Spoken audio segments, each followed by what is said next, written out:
말씀 나누겠습니다.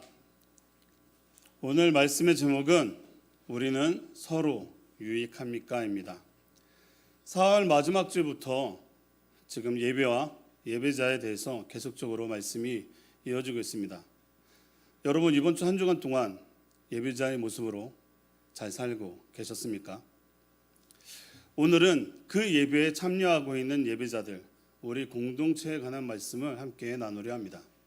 그래서 오늘 말씀의 제목은 우리는 서로 유익합니까?입니다. 서로 도움이 되는 공동체인가를 묻고 있습니다.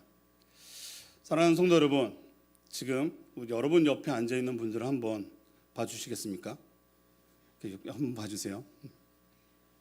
옆에 앉아있는 우리 성도님들이 여러분에게 귀한 존재입니까? 네라고 말씀하실 수도 있고, 아직은 옆에 계신 분을 잘 몰라서, 그렇죠? 그럼에도 불구하고 귀합니다라고 답할 수 있을 거예요. 오늘 본문 말씀 24절에 시작을 이렇게 합니다. 서로 돌아보아 사랑과 선행을 격려하며. 서로 돌아보아, 여기서 서로라는 단어에서 상대방이 전제되어 있다는 것을 알 수 있습니다. 그럼 누구를 돌아보아야 합니까? 바로 여기에 있는 우리 모두를 돌아보라고 말씀합니다. 바로 공동체를 말하고 있죠. 어떻게 돌아보아야 한다고 합니까? 사랑과 선행을 격려하며 라고 말하고 있죠. 그럼 또 한번 여러분들에게 질문을 드려보겠습니다. 우리 세움누리 공동체는 서로 사랑하고 선행을 격려하는 공동체입니까? 서로에게 도움이 되시는 공동체입니까? 아멘. 오늘 우리가 함께 나누려 하고 있는 이 공동체는 매우 중요한 말씀입니다. 이 공동체 말씀은 우리 신앙 성장에 있어서 아주 중요한 부분을 차지하고 있기 때문입니다. 이 공동체를 통해 신앙 성장이 이루어질 수도 있고, 반대로 하나님 곁을 떠나게 하는 일도 생길 수 있기 때문입니다. 성경에서는 이렇게 공동체가 속해 있는 교회를 그리스도의 몸으로 표현합니다. 그럼 교회의 머리는 누구신가요? 네, 예수 그리스도입니다. 그래서 말씀을 한번 보겠습니다. 에베소서 1장 22절입니다. 우리 함께 읽겠습니다. 시작. 또 만물을 그의 발 아래 복종하게 하시고 그를 만물 위에 교회의 머리로 삼으셨느니라. 23절. 교회는 그의 몸이니 만물 안에서 만물을 충만하게 하시는 이의 충만함이니라. 아멘. 특히 23절 말씀은 우리 교회 주보 상단에 있는 말씀입니다. 제가 쉬운 성경으로 한 번 더 읽어드릴게요. 하나님께서는 만물을 그의 발 아래 두시고 그리스도를 교회의 머리로 삼으셨습니다. 교회는 그리스도의 몸이며 모든 것을 넘치도록 채우시는 분이 계신 곳입니다. 아멘. 여러분, 건강한 몸은 어떤 몸이겠습니까? 머리의 생각대로 신체가 그대로 움직여주고 원활하게 작용하는 상태를 건강한 몸이라고 말합니다. 그런 몸을 교회로 바꿔서 다시 말하면 건강한 교회는 어떤 교회가 건강한 교회입니까? 머리의 의도대로 교회가 움직여지는 교회입니다. 그 머리가 누구십니까? 예수 그리스도. 다시 말해 예수 그리스도가 머리가 되신 교회가 건강한 교회라는 것입니다. 그런데 오늘날 교회에서는 교회의 머리가 재물, 권력이 되고 있습니다. 예수님이 아니라는 것이죠. 그러면 그 몸인 교회도 건강하지 못한 교회가 되어가겠죠. 고린도전서 12장에 보면 몸의 각 지체에 대해 말씀하고 있는데요. 우리 한번 고린도전서 12장 12절부터 27절을 한번 읽어보겠습니다. 신약성경은 278페이지고요. 앞에 보셔도 되고 성경을 찾아서 보셔도 좋습니다. 좀 길지만 한 절씩 교독하겠습니다. 몸은 하나인데 많은 지체가 있고 몸에 지체가 많으나 한 몸인가 같이 그리스도도 그러하니라.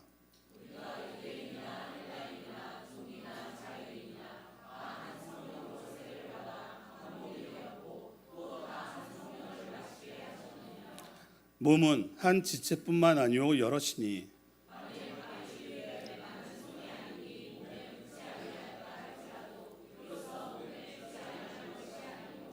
또 귀가 이르되 나는 눈이 아니니 몸에 붙지 아니하였다 할지라도 이로써 몸에 붙지 아니한 것이 아니니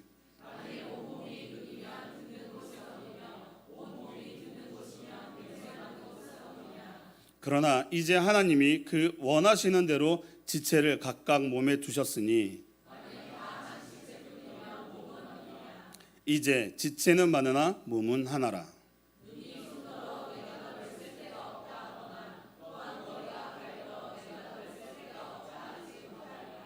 그뿐 아니라 더 약하게 보이는 몸의 지체가 도리어 요긴하고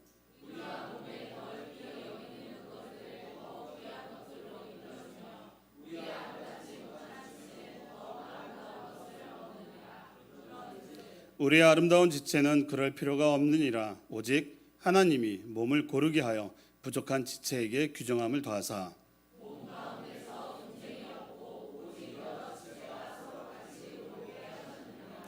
만일 한 지체가 고통을 받으면 모든 지체가 함께 고통을 받고 한 지체가 영광을 얻으면 모든 지체가 함께 즐거워하느니라. 함께 읽겠습니다. 너희는 그리스도의 몸이요 지체의 각 부분이라. 아멘. 사도 바울이 고린도에 있는 교인들에게 공동체에 대해서 이야기를 합니다. 참 성경을 보면서 놀라운 일은 초대교회나 지금이나 교회가 있는 곳에는 늘 분쟁이 있다라는 것이죠. 오늘 본문 25절에도 보면 모이기를 패하는 어떤 사람들의 습관과 같이 하지 말고라는 말씀이 있습니다. 공동체 모임을 흐트러뜨리려고 하는 사람들이 있다는 것이죠. 그것도 습관적으로 말이죠. 그런데 이렇게 분쟁을 일으키는 사람들을 보면 그냥 예배만 드리는 사람들은 아닙니다. 열심히 뭔가를 하려 하는 사람들인데 대부분 잘하려다 보니까 분쟁이 있다는 것이죠. 그래서 고린도 교회 안에서 다양한 은사를 가지고 싸우는 사람이 많았던 것입니다. 사도 바울은 우리가 좀 전에 읽은 고린도전서 12장에서 지체의 비유를 가지고 말씀하고 있는데요. 이 말씀은 몸에 여러 지체가 있음을 말하는 다양성과 하나의 몸에 붙어있는 통일성을 말하고 있습니다. 사람의 몸에는 여러 지체가 있는데 각각의 지체별로 모든 것이 다 중요하다는 것입니다. 각자의 역할이 다 있다는 것이죠. 눈도, 코도, 귀도, 손도, 발도 없으면 안 되는 것을 서로가 알고 있기 때문입니다. 또한 약한 부분이라 할지라도 그 지체가 아프면 몸 전체가 고통을 느낀다는 것이죠. 그 대표적으로 저는 그 약한 부분이 발이라고 생각이 됩니다. 제일 많이 고생을 하는 것 같아요. 그 발 가운데서도 더 약한 부분이 발톱인 것 같더라고요. 발톱을 찧어서 상처가 나고 염증이 생기면 발가락이 퉁퉁 붓고 제대로 걷지도 못하고 벌써 몸에 느껴지시는 분들이 계시죠? 경험하신 분들이실 겁니다. 온몸이 고통을 느낍니다. 몸에 있는 지체 중에 안 보이는 작은 부분이지만 몸 전체가 고통을 느낀다는 겁니다. 여러분들도 아까 느끼신 것처럼 다 경험을 해보셨습니다.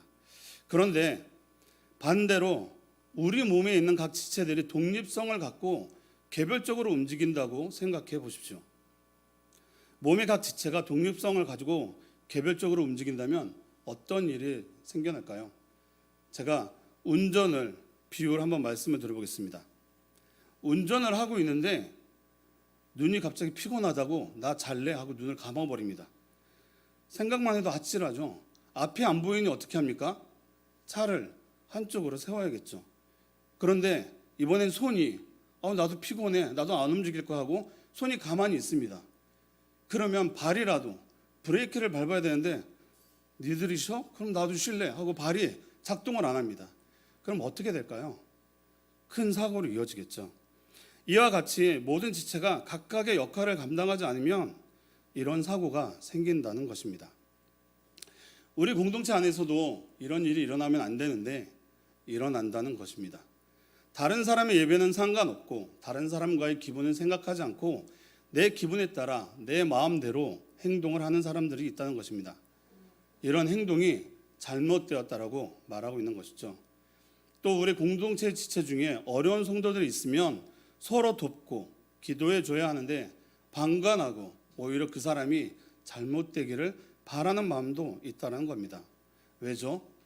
그 안에 공동체를 해치는 시기, 질투, 교만 등이 있기 때문입니다. 사무엘서에 보게 되면 전쟁에 나가 이기고 돌아오는 사울과 다윗을 향해 백성들은 사울은 천천히요, 다윗은 만만이로다 말하자 사울의 반응이 어떻습니까? 다윗을 주목하였다라고 합니다. 시기하기 시작했다라는 거예요. 그 시기심은 다윗을 죽이려 하는 행동까지 했다는 것을 알 수 있습니다. 이 시기심은 공동체를 흐트러뜨리는 가장 기초적인 모습입니다. 눈으로 짓는 죄라고도 하죠. 여러분 주변을 한번 봐주세요. 여러분은 어떤 눈으로 공동체를 바라보고 있습니까? 혹시 시기하며 쳐다보고 있지는 않습니까? 그 다음은 교만한 사람들입니다. 교만은 모든 죄의 근원이라고 말하고 있습니다. 자신을 드러내기 시작할 때 그 공동체는 무너지기 시작한다는 것이죠. 하나님이 우선순위가 아니고 내가 우선순위가 되어야 하기 때문입니다. 하나님은 이런 공동체를 원하는 것이 아닙니다. 우리 교회가 추구하는 공동체의 모습도 아닌 것이죠. 우리 교회는 공동체를 강조합니다. 하나님이 원하시는 모습이니까요. 담임 목사님도 공동체의 중요성을 자주 말씀하곤 합니다.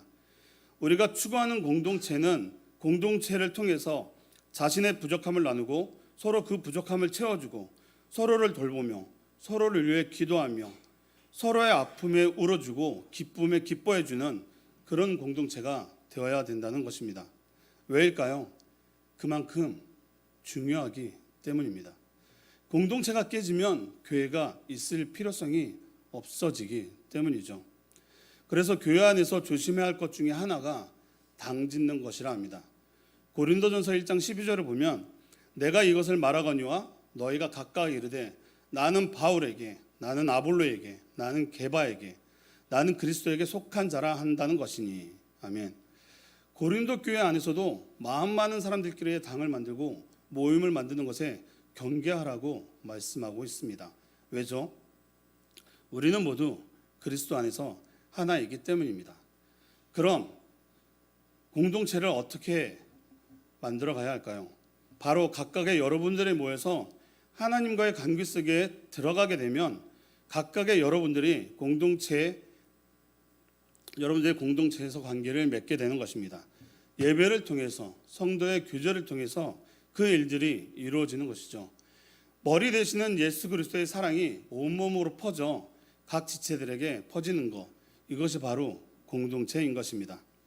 그래서 오늘 본문 말씀 24절에 이렇게 말하고 있는 거예요. 서로 돌아보아 사랑과 선행을 격려하며 모이기를 패하는 어떤 사람들의 습관과 같이 하지 말고 오직 권하여 그날에 가까울수록 더욱 그리하자. 우리들에게 서로라고 하는 말이 얼마나 큰 축복인지를 알아야 합니다. 서로를 돌아본다는 것은 그 사람의 형편을 생각하는 거예요. 관심이 있다는 것이죠.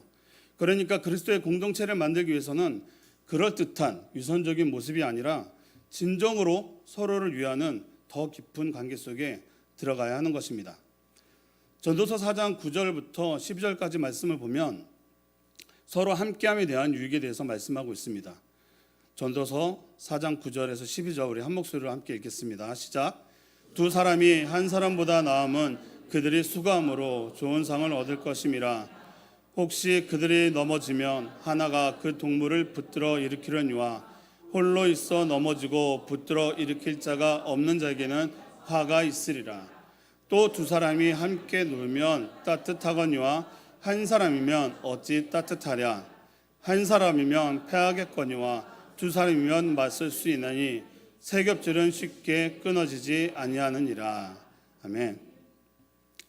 그러니까 우리들의 삶에 아무 문제가 없을 때는 공동체가 우리들에게 어떤 유익인지 모르는데 우리들이 힘들고 삶에 문제가 생기고 삶에 어려운 일이 다가올 때 공동체의 소중함을 더 알게 된다는 것입니다. 교회를 하다 보면 공동체의 연합이 얼마나 더 중요한지 더 잘 알게 됩니다. 특히 우리 교회는 줌 기도회와 단톡방을 통해서 우리 성도님들의 긴급한 문제를 함께 기도하고 있으니 공동체의 모습을 더 잘 보여주고 있다고 생각합니다. 성경 말씀에 공동체의 모습을 잘 보여주고 있는 말씀이 있어 함께 보겠습니다. 마가복음 2장 1절에서 4절입니다. 우리 한 목소리로 읽겠습니다. 시작. 수요일에 마가복음 2장 1절에서 4절 시작. 수요일 후에 예수께서 다시 가버나움에 들어가시니 많은 사람들이 모여서 문 앞까지 들어설 자리가 없게 되었는데 예수께서 그들에게 도를 말씀하시니 사람들이 한 중풍병자를 네 사람에게 메어 가지고 예수께로 일세 무리들 때문에 예수께 데려갈 수 없으므로 그 계신 곳에 지붕을 뜯어 구멍을 내고 중풍병자가 누운 상을 달아내리니. 아멘. 이 말씀은 우리가 너무나 잘 알고 있는 중풍병자의 고침 이야기입니다. 오늘 이 말씀을 공동체에 초점을 맞춰서 한번 나누겠습니다. 예수님이 집에 계시다는 소식에 많은 사람들이 그 집 앞에 모여 있어 들어설 자리가 없다고 합니다. 그런데 거동이 힘든 중풍병자가 그 소식을 듣게 됩니다. 자신도 낫고자 하는 마음이 있었겠죠. 예수님의 소식을 듣고 자신에게도 기적이 일어나길 바라는 마음이 있었을 거예요. 그러나 그는 움직일 수 없는 중풍병자였던 것입니다. 환자였었죠. 그때 누가 나섭니까? 4명이 나섭니다. 4명이 중풍병자를 데리고 옵니다. 어떻게 해요? 아마도 4명이 한쪽씩 앞뒤로 나눠 잡고 아마 들어서 오고 있을 거예요. 여기서 봐야 할 것은 첫째는 중풍병자에 낫고자 하는 마음입니다. 믿음이죠. 예수님에 대한 신뢰가 없었다면 그곳에 가고 싶다고 말할 수 없을 테니까요. 두 번째는 그 믿음에 함께하는 4명의 사람들이었습니다. 그 중에 한 명이라도 부정적인 생각을 있었다면 행동으로 옮겨지지 않았을 테니까요. 세 번째는 균형입니다. 한 명이라도 중심을 잃은 사람이 있으면 중풍병자는 떨어지고 말겠죠. 평지에서도 균형이 중요한데 지붕을 뚫고 내린다고 합니다. 얼마나 대단한 믿음들입니까? 바로 공동체의 모습이 이러해야 하는 것이죠. 어렵고 힘든 일이 있더라도 함께하면 이겨낼 수 있다는 거예요. 마지막 4번째는 예수님이 가지고 계신 긍휼한 마음입니다. 예수님의 긍휼한 마음이 감동되어 중풍병자의 병을 낫게 했다라는 것이죠. 그런데 여러분, 여기서 조금 더 살펴봐야 할 것이 있습니다. 조금 전까지는 함께하는 공동체의 좋은 모습이었다면 이번엔 약간 부정적인 공동체에 관한 부분입니다. 지금 이들이 어디를 통해서 예수님께 보이려 합니까? 지붕 위로 올라가 지붕을 뚫고입니다. 그런데 예수님이 지붕에 계신 게 아니잖아요. 집에 계시다는 겁니다. 앞에 문도 있고. 그런데 그 문을 에워싸고 있어 통과가 어렵다는 겁니다. 거기에 앉아있는 사람들이 누구입니까? 예수님을 따르고자 하는 사람들입니다. 네, 바로 우리들이죠. 믿는 사람들, 먼저 와서 자리 잡은 우리들의 모습입니다. 아무튼 먼저 와서 있던 그들이 그 환자의 모습을 보고 길을 터주었더라면 손쉽게 중풍병자가 안에 들어갈 수 있었을 것 같은데 그렇지 못했다는 겁니다. 바로 오늘날의 공동체 안에도 이런 모습이 있다는 거예요. 다른 사람들을 용납하지 못하는 견고한 진들이 있다는 겁니다. 얼마 전에 청년 때 다니던 교회의 지체를 오랜만에 만났습니다. 그 지체도 지금은 교회를 옮겨 집 주변으로 교회를 다니는데 그 교회의 일원으로 자리 잡기까지가 7년이 걸렸다고 합니다. 너무 힘들었다는 것이죠. 그들만의 모임에 들어가기가 너무 힘들었다는 것입니다. 오래된 교회 안에는 이런 모습들이 있어요. 그 안에 들어오는 것을 허락하지 않는 거예요. 하물며 앉아있는 자리도 본인 자리가 있다고 용납을 못하는 겁니다. 한 일화를 소개하면 제가 전에 다니던 교회에 처음 갔을 때 그래도 열심히 말씀을 듣기 위해 앞으로 가서 앉아있는데 안내하시던 집사님이 뛰어오시더니 뒤로 가서 앉으라는 겁니다. 왜죠? 했더니 여기는 사모님 자리라고. 그럴 수 있죠. 그런데 제가 조금 짜증났던 건 그 안내하는 분의 눈빛이었어요. 어디 감히 처음 보는 사람이 여기를. 그런데 그 이후로도 제가 앞자리에 가서 앉을 때마다 그곳엔 자리가 있다고 계속적으로 말씀을 해서 제가 그 앞으로는 가지 못하고 뒤로 가서 예배를 드렸던 적이 있습니다. 그런데 말씀은 우리는 주님의 공동체입니다 라고 선포되고 있는 말씀들이었죠. 무엇을 말하나요? 예수님 문 앞에 있던 사람들이 양보하고 긍휼한 마음으로 길을 터줬더라면 그들이 그렇게 위험한 행동을 하지 않았을 거라는 것이죠. 그들이 문으로 들어갈 수 없자 어쩔 수 없이 그 지체 4명은 지붕 위로 올라가 지붕을 뚫고 중풍병자를 예수님께 내릴 수밖에 없다는 거였습니다. 지붕이 어떻게 생겼기에 어떤 재질로 만들어졌기에 가능하지가 중요한 게 아니라 그 지체 4명은 한 사람을 살리기 위해 그들의 목숨도 걸었다는 거예요. 지붕 위에 오를 때 한 명이라도 기울어지거나 들 것을 놓치거나 하면 어떤 일이 일어날까요? 내릴 때도 마찬가지겠죠. 한 명이라도 무게중심이 쏠리면 중풍병자도 떨어지겠지만 중풍병자를 붙잡고 있는 사람도 미끄러 떨어져 버릴 수 있다는 것입니다. 또한 그들 중 한 명이라도 이건 정말 말도 안 되는 일이야 라고 포기했더라면 이 일은 일어날 수 없다는 것이죠. 중풍병자를 옮겼던 4명의 지체가 보인 공통적인 모습이 있습니다. 혹시 찾으셨나요? 바로 4사람이 서로 균형을 이루면서 조화를 이루었다는 점입니다. 그리고 한 사람을 살리기 위해 다 같이 욕먹을 준비가 되어 있었다는 것이죠. 예수님이 말씀 선포하는 그 거룩한 시간에 지붕을 뚫게 되면 어떤 일이 일어나겠습니까? 먼저는 예수님이 말씀 선포를 멈추시겠죠. 그리고 그 주변에 앉았던 사람들도 지붕에서 뭔가 툭툭툭툭 떨어지니 우왕좌왕했겠죠. 지금으로 보면 예배를 방해하는 모습일 수 있습니다. 그 시선들이 어떻겠습니까? 그럼에도 그 욕먹을 각오, 혼날 각오, 멸시받을 눈총으로부터의 각오가 그들에게 있었다는 거예요. 그런데 그들에게 예수님이 책망하셨나요? 아니죠. 마가복음 2장 5절 말씀에 보면 예수께서 그들의 믿음을 보시고 중풍병자에게 이르시되 작은 자야 내 죄 사함을 받았느니라 하시니, 예수께서 그들의 믿음을 보시고 중풍병자를 낫게 하셨다는 겁니다. 공동체가 함께하기에 가능했다는 것이죠. 바로 새움누리교회의 공동체가 나아가야 할 방향성입니다. 그럼 이러한 우리의 공동체를 어떻게 만들어 가야 할까요? 성경에서는 가장 중요한 삶의 원리는 요한복음 3장 16절입니다. 여러분이 많이 암송하시는 그 구절이죠. 함께 읽어보겠습니다. 시작. 하나님이 세상을 이처럼 사랑하사 독생자를 주셨으니 이는 그를 믿는 자마다 멸망하지 않고. 아멘. 먼저는 하나님 사랑입니다. 여러분, 그런데 요한일서 3장 16절 말씀도 혹시 아시나요? 요한일서 3장 16절 말씀을 함께 읽어보겠습니다. 시작. 그가 우리를 위하여 목숨을 버리셨으니 우리가 이로써 사랑을 알고 우리도 형제들을 위하여 목숨 버리는 것이 마땅하니라. 아멘.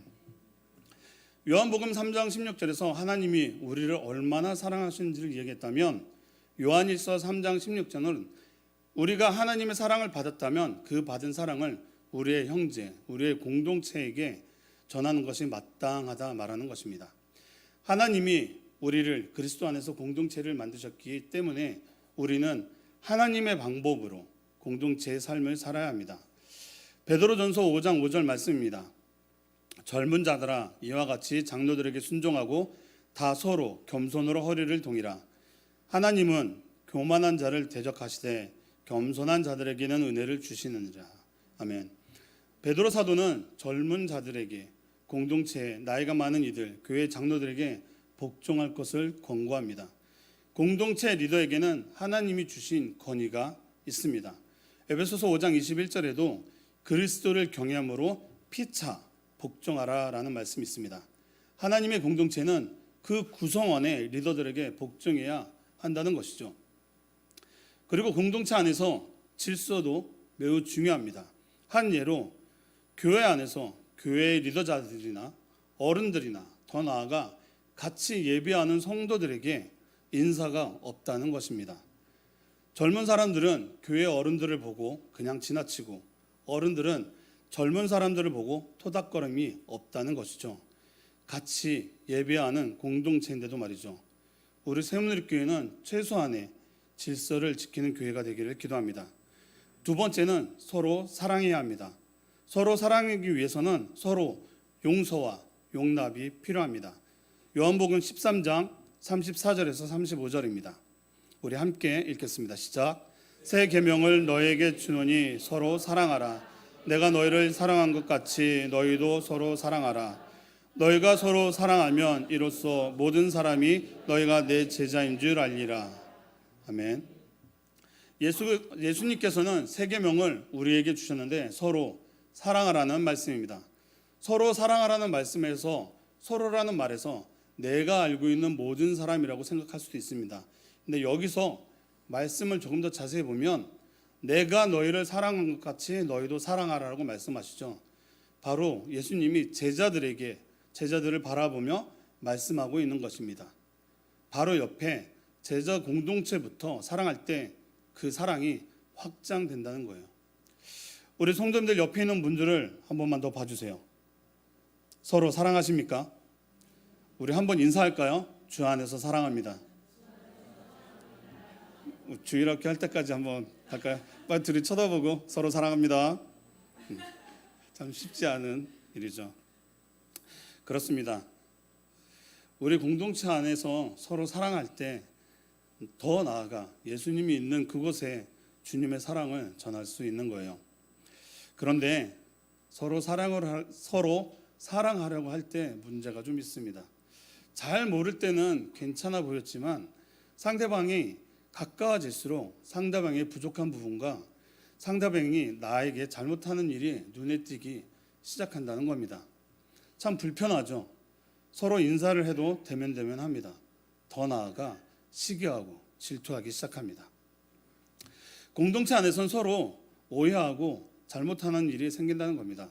그럼 풀어야 하는데 자존심 때문인지 용서와 화해하는 걸 무척 힘들어 한다는 거예요. 그럼 예수님은 이런 문제를 어떻게 해야 한다 말할까요? 마가복음 18장 20절에서 22절입니다. 우리 함께 읽겠습니다. 시작. 두세 사람이 내 이름으로 모인 곳에는 나도 그들 중에 있느니라.